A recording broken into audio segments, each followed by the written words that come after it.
Selamat pagi para sahabat terkasih, berjumpa kembali dengan saya Dominikus Agus Gunawan dari bidang spiritual Pukat Nasional. Sebelum kita mulai pada kesempatan ini, saya juga ingin mengucapkan selamat Hari Raya Paskah yang beberapa minggu lalu sudah kita lalui. Kiranya Tuhan Yesus selalu bangkit di dalam hati kita dan memberikan berbagai pencerahan kepada kita sekalian. Para sahabat terkasih, pagi hari ini saya akan memberikan suatu renungan yang berjudul Rencana Allah versus Keinginan Manusia.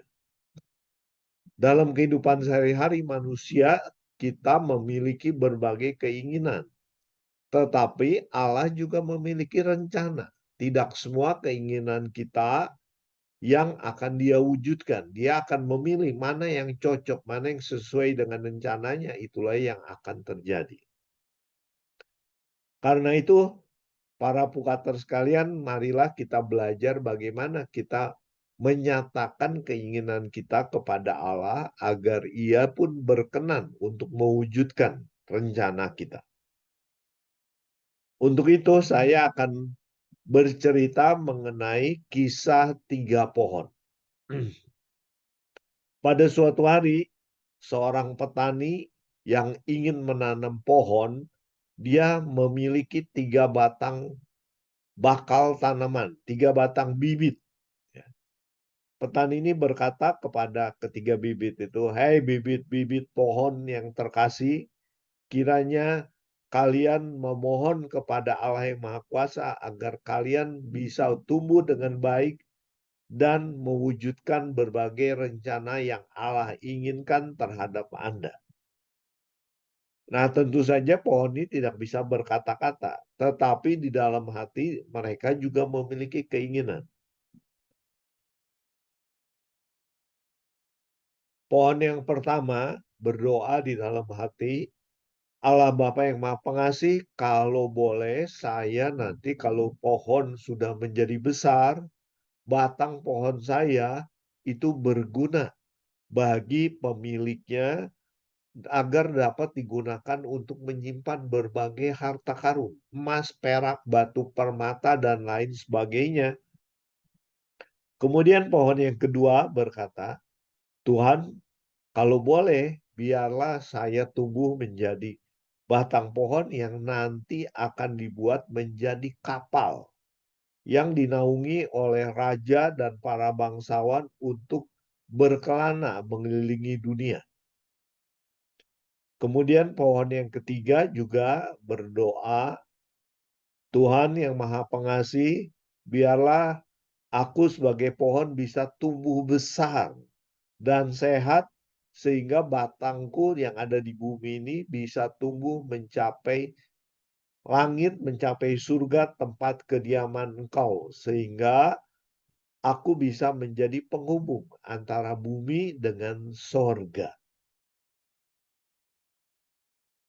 Demikianlah doa dari ketiga batang pohon tersebut. Dan mereka terus dipelihara oleh si petani, disirami, diberi pupuk dan sebagainya, sehingga mereka bertumbuh. Setelah sekian puluh tahun kemudian, mereka tumbuh menjadi batang pohon yang besar. Dan mereka bersyukur pada Tuhan. Kemudian pada suatu hari, datanglah seorang penebang. Karena petani itu sudah penebang pohon yang pertama, menebang pohon yang pertama itu. Dan kemudian dia menyimpannya, ya, dia menggunakannya untuk sebagai tempat penyimpanan bahan makanan buat kambing dan domba yang ada di kandang peternakan milik dia. Tentu saja hal ini mengecewakan si batang pohon pertama. Aduh Tuhan, cita-cita saya kan untuk menjadi kotak batu permata kekayaan. Tetapi sekarang saya hanya menjadi kotak palungan tempat menyimpan makanan bagi domba dan sapi si petani ini. Kemudian batang pohon yang kedua juga ditebang dan dijadikan perahu, dijadikan kapal. Batang pohon yang kedua ini bersyukur. Terima kasih Tuhan, cita-cita saya sudah semakin terwujud. Saya memang bercita-cita ingin menjadi perahu yang nanti akan mengarungi samudra, membawa penumpang raja dan para bangsawan di dalam kapal saya. Pohon yang ketiga kemudian juga ditebang. Dan pada pohon yang ketiga ini, petani yang menebang itu kemudian memotong pohonnya dan disimpan di gudang, di tempat yang gelap dan tidak diperhatikan lagi. Tentu saja pohon yang ketiga ini juga mengalami suatu putus asa. Saya ingin menjadi penghubung langit dan bumi, Tuhan. Tetapi sekarang saya hanya menjadi papan batang-batang pohon yang berada di gudang di tempat yang gelap dan tidak diperhatikan lagi. Jadi kalau kita analogikan keinginan ketiga pohon itu sama dengan keinginan kita sebagai manusia. Kita memiliki cita-cita ingin menjadi A, ingin menjadi B, tetapi dalam perjalanan hidup ternyata banyak yang tidak tercapai. Nah, itulah berbagai keinginan kita sebagai manusia. Coba Anda renungkan. Anda memiliki cita-cita sebagai apa? Apakah hal itu sudah terwujud? Mungkin sebagian sudah terwujud. Untuk beberapa orang, mungkin juga ada yang semuanya sudah terwujud. Cita-citanya tercapai. Tetapi ada juga bagi sebagian besar orang, cita-citanya belum tercapai atau mengalami perubahan. Nah, hal itulah yang diwujudkan Allah terhadap keinginan ketiga batang pohon tersebut. Tetapi kita lanjutkan, apa yang terjadi pada masa-masa berikutnya? Ternyata ke tempat tinggal pohon yang pertama yang dijadikan palungan tempat menyimpan makanan ternak, itu suatu saat didatangi oleh pasangan suami istri yang karena sedang sensus penduduk ingin melahirkan, tetapi tidak ada tempat penginapan lagi. Sehingga mereka terpaksa menginap di dalam kandang binatang.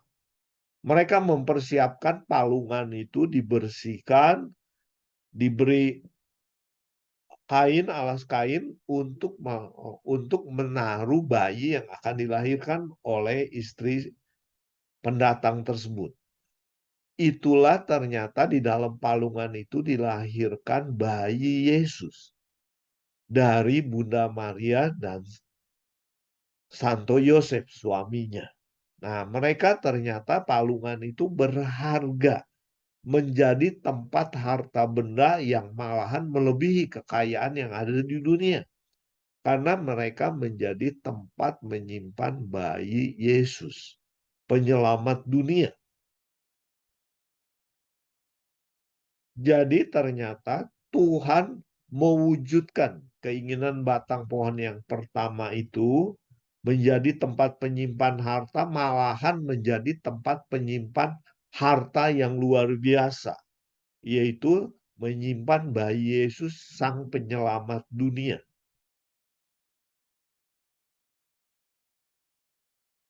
Kemudian batang pohon kedua yang cita-citanya waktu itu sudah terwujud dijadikan perahu, tetapi memang perahu itu bukan perahu yang besar. Karena batang pohonnya juga tidak mencukupi untuk menjadi perahu layar yang sangat besar. Itu hanya dijadikan perahu nelayan dan bukan di samudra, tetapi juga hanya di danau yang relatif cukup besar.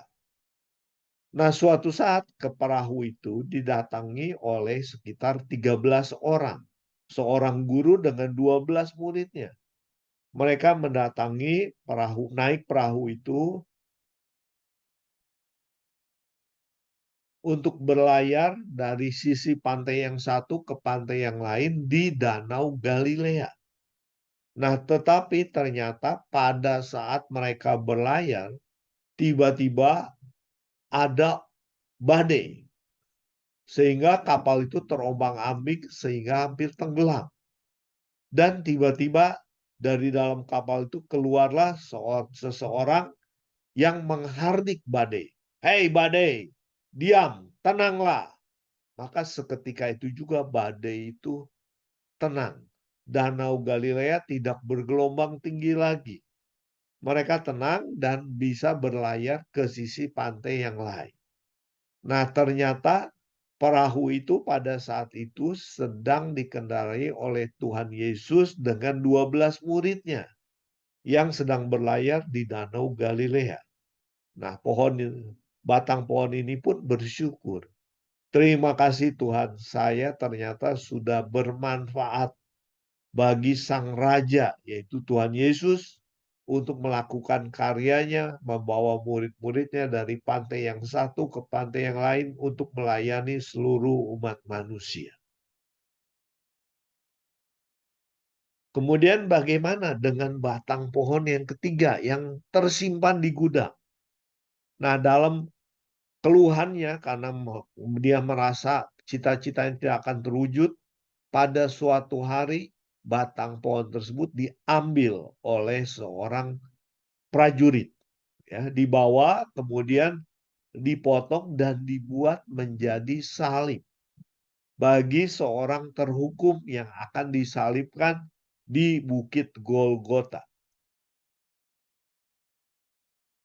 Setelah menjadi salib, ternyata si korban yang akan disalibkan itu disalibkan di batang pohon itu, dipaku tangan dan kakinya, ditusuk lambungnya sehingga mengeluarkan air dan darah, dan ternyata pada saat itulah batang pohon yang ketiga ini baru tahu bahwa itulah ternyata Allah mewujudkan rencana ketiga batang pohon itu yang memang sejak awal mereka rajin berdoa. Nah, bagaimana dengan rencana kita, rekan-rekan sekalian? Tentu saja kita miliki rencana. Waktu kita masih anak-anak, masih bayi, dan hendaknya rencana cita-cita kita itu terus kita wujudkan dalam bentuk doa-doa kepada Allah Bapa. Sehingga Dia pun akan mendengar, membantu kita untuk mewujudkannya secara luar biasa. Jadi para pukater sekalian, gantungkanlah cita-citamu setinggi langit. Bermimpilah. Nah, untuk hal-hal yang besar. Karena kita juga perlu membawanya dalam doa permohonan kepada Allah Bapa. Agar semua itu sesuai dengan rencananya dan dapat terwujud sesuai dengan keinginannya. Jadi sebagai kesimpulan para pukater sekalian, dalam hidup ini kita perlu menggantungkan cita-cita kita setinggi langit. Ya, tidak ada yang salah, tidak ada batasan. Wah, hal ini tidak akan terwujud, kita tidak tahu masa depan. Yang penting kita memiliki rencana yang tentu saja positif. Dan kita terus berkomunikasi dengan Tuhan, memohon agar Ia bisa mewujudkan rencana kita seturut dengan kehendaknya. Nah, itulah yang kita pohonkan. Dan percayalah, Allah akan mendengarkan permohonan kita selama permohonan itu memang berguna bagi masyarakat, bagi orang lain, dan juga untuk kemuliaan Allah sendiri. Itulah yang dialami oleh ketiga batang pohon. Mereka memiliki cita-cita yang tinggi dalam perjalanan hidupnya, ternyata banyak godaan, banyak gangguan sehingga mereka merasa cita-citanya tidak tercapai. Ternyata pada akhirnya cita-cita itu terwujud dengan luar biasa karena Allah mendengarkannya. Demikianlah para pukater sekalian, gantungkanlah cita-cita kita setinggi langit, rajin berdoa, dan niscaya Allah Bapa akan mewujudkannya seturut dengan kehendaknya. Terima kasih para pukater sekalian, para hadirin sekalian. Kiranya Tuhan memberkati kita senantiasa demi nama Bapa dan Putra dan Roh Kudus. Amin.